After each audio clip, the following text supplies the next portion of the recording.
Hi everyone, I'm a European expat living and working here in Singapore. I have recently returned from my 10th trip to Indonesia.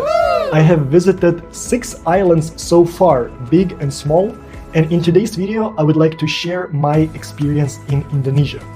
If you are a highly educated European who is curious about the outside world, you probably know only these 3 facts about Indonesia. Number 1. Indonesia has the largest Muslim population in the world. Number 2. One of the largest islands in the world belong to Indonesia, such as Borneo, Sumatra, and Java. And number 3, and this one is the most shocking one for the majority of Europeans, Bali is not a country. It's one of the islands in Indonesia. I was one of those Europeans who knew only these 3 basic facts about Indonesia and considered myself well educated. And in today's video, I would like to share 5 things that really surprised me in Indonesia. This video is a combination of my personal stories, travel tips, and facts that I found interesting about Indonesia. Let's go. Fact number 1. Cultural and religious diversity in Indonesia. I have just mentioned that Indonesia has the largest Muslim population in the world. This map shows how diverse Indonesia is. What I didn't know before coming to Asia is that the largest Buddhist temple in the world is also located in Indonesia on the Java island. It's called Borobudur. It was built in the 8th-9th century, essentially 1,000 years ago.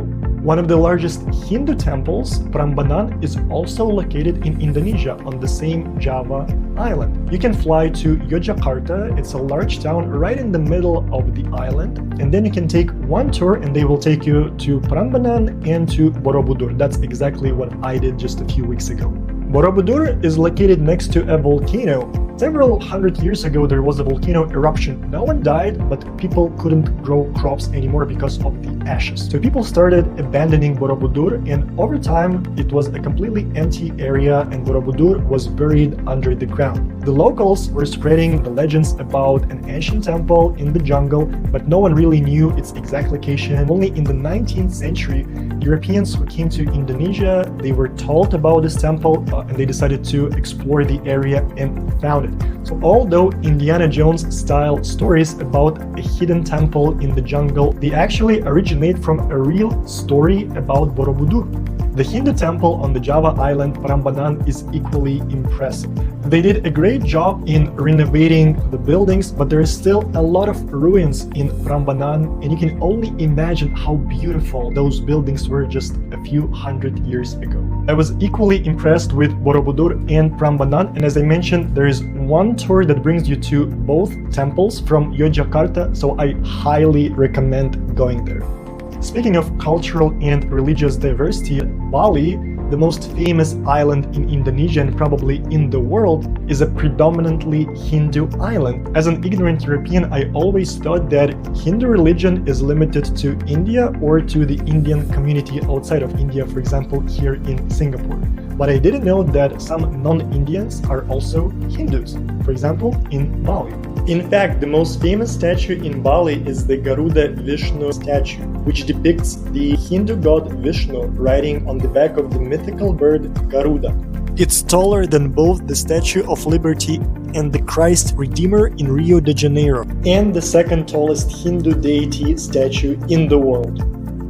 It turned out that Christmas is a public holiday in Indonesia for everyone. Same with Vesak, which is the day of birth, enlightenment, and death of Buddha. It's also a national public holiday in Indonesia. It's not really related to religion, but both 1st of January and the Lunar New Year or Chinese New Year are also public holidays in Indonesia. Needless to say that the largest religion in Indonesia is Islam, and the largest public holidays are end of Ramadan, Islamic New Year, and many others. I was deeply impressed that there are so many religions coexisting in Indonesia. There's such cultural diversity which is reflected even in public holidays that I personally didn't know before coming to Indonesia.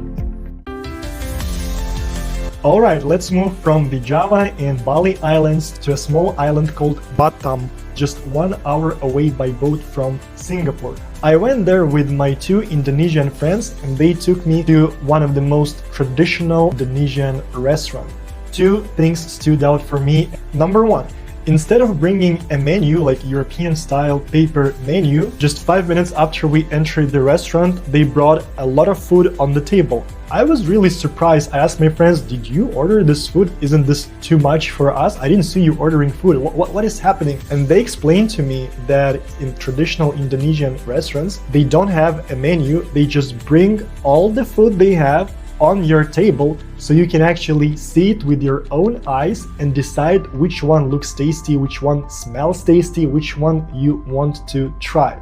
I was literally speechless, and when I asked, and what happens to the food that we do not order, they said, don't worry, there will be other customers and they will eventually order this food, and that's exactly what happened with the food we did not order. Someone else took it.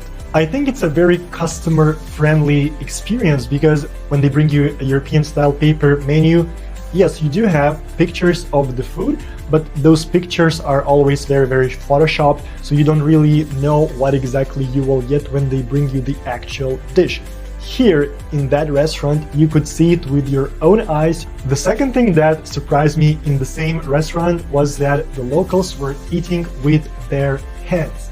Bare hands. Yes, I did hear that some nations eat with their hands and not with the chopsticks or with the fork or with the spoon, but this was the first time ever that I saw people eating with their hands.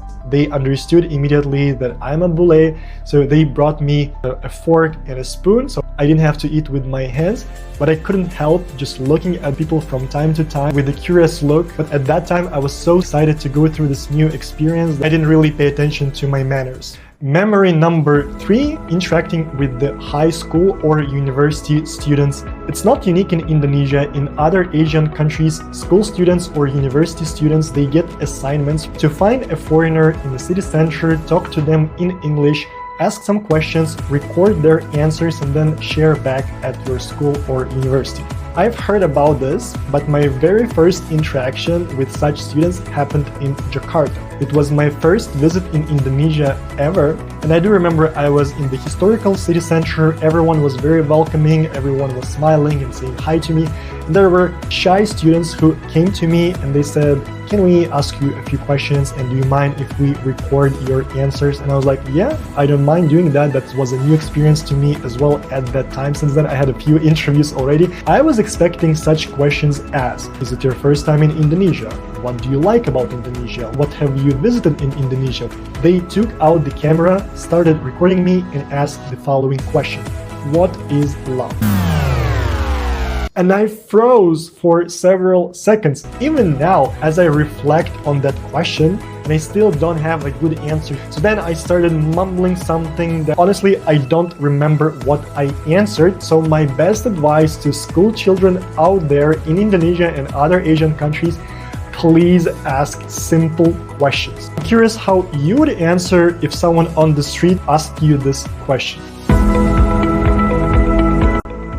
Jakarta has one of the heaviest car traffic in the world. Everyone is occasionally stuck in a traffic jam, and all the drivers try to rush as much as they can, which is not very good for pedestrians. I personally like walking a lot, and I found it difficult to cross the road in Jakarta. Even if there is an official crossing, but there's no traffic light, they will never ever let you cross the road. But what surprised me even more is that cars in Jakarta don't stop even if there's red light to them and green light to me as a pedestrian. They just don't stop, they keep going. One of the strongest memories I have about Jakarta was when I was trying to cross the road in front of the Lotte World shopping mall. That's a very large shopping mall with a lot of eateries. It's located in the central business district. I tried to cross the road and then I realized that wait, all the cars have suddenly stopped. I looked again, I saw a man standing in the middle of the road and blocking the traffic with his body. After having lunch, I was going back and I was crossing the same road, and again all the cars stopped. I saw exactly the same man again doing exactly the same thing, and then I realized that Lotte World hired this person to allow pedestrians, the potential clients of the shopping malls, to cross the road. They had to hire someone to stop the cars that should have stopped themselves at the red light, but they're not doing that. So there's a human risking his life allowing pedestrians cross the road. So if you're visiting Jakarta, please be careful. People there are lovely, but drivers have their own rules. Another fact that I did not know about Indonesia is unfortunately that Indonesia has natural disasters. I did mention volcano eruptions earlier in the video, but Indonesia unfortunately also has earthquakes from time to time. I work for an international company, and this company has its headquarters in Singapore and its local branch in Jakarta. You can go to any office of this company as long as you can find an empty desk.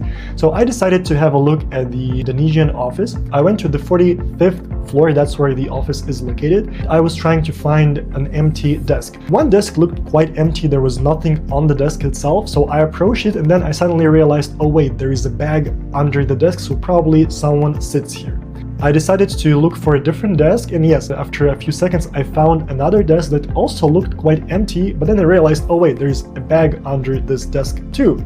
Then I realized, wait, but it's exactly the same bag as the first one. So I started looking around and I realized that every single desk, the one that looks empty and the one that doesn't look empty, they all have exactly the same bag under the desk. At that moment, I understood that this is an earthquake kit. So in case there's an earthquake, you have to have certain equipment to hide from it, and that's probably what they had in that bag. I was talking to one of my colleagues who is from Indonesia. He said that he was on a business trip in the Jakarta office when the earthquake hit, and the whole building was shaking, and he was on the 45th floor. The building did not collapse, it's quite resilient, no one was hurt. Jakarta has a lot of tall buildings, which was quite unexpected because in the country with the earthquake activity you would expect to have lower buildings, but in Jakarta you have very high-rise buildings. I've been to Bali 7 times. My friend who has been in Bali just 2 times was a witness of an earthquake in Bali. I was fortunate not to go through this experience, but this does happen in Indonesia from time to time, so you have to be ready if you go to that country.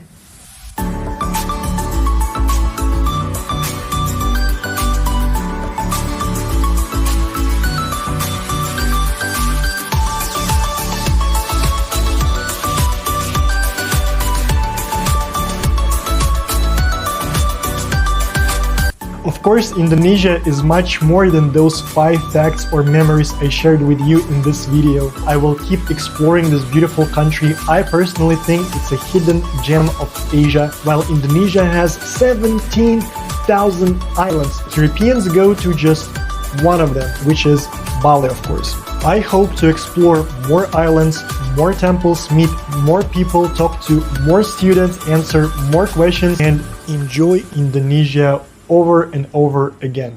Thank you for watching.